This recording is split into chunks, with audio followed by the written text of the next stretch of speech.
And finally, I wanted to get an answer from the Russian spy, John or Mike, about Vladimir Putin's role in all of this. What's in it for Vladimir Putin?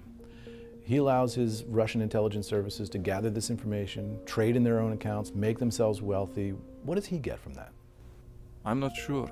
I'm not his accountant. And I guess no one knows. But as for the state companies, let's say, state-affiliated companies or business manipulated with the Kremlin, that's a huge, huge benefit. So they imagine that they are 1 or 2 steps ahead of the West in this case. And is this kind of a perk or a benefit for Putin to offer to his top guys and sort of say, I'll allow you to do this, get yourselves rich, as long as you're destabilizing Western businesses, that's okay with me? Imagine how great from the state perspective.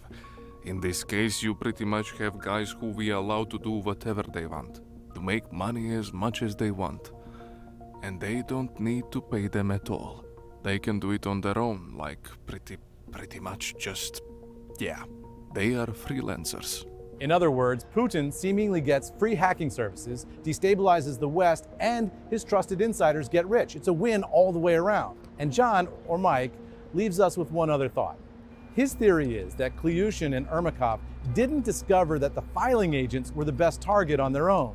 This spy says that someone else probably handed that tip to Klyushin and Ermakov, and that someone may have gotten a cut of the profits. Someone guided them there. Who was that, do you know? Guys who know the business, so spies who do the job in this line of work. And they figure out, yeah, that's the weakest spot. How we can get the information. Wow. I hadn't even thought of that. Well, because you're a good guy. I'm bad guy. And that's where our story ends, for now. It was pretty clear from our conversations that the United States government is still watching Ivan Ermakov, waiting to see if he ever takes that ski trip. And if what the former Russian spy tells us is correct, there's a whole hidden world of Russian intelligence insider trading for the FBI to investigate next. For CNBC, I'm Eamon Javers.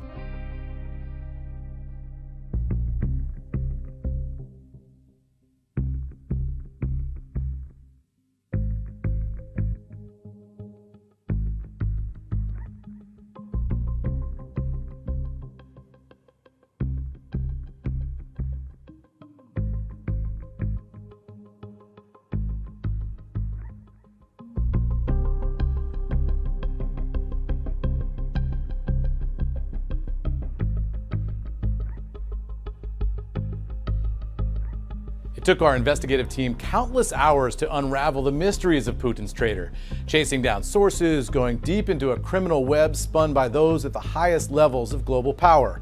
You can join us in every step of this gripping journey by following and listening to our limited podcast series called The Crimes of Putin's Traitor. It's the expanded universe of this real-life thriller featuring exclusive spy interviews and behind-the-scenes reporting. Follow our series now wherever you get your podcasts and be the first to get notified about new episodes.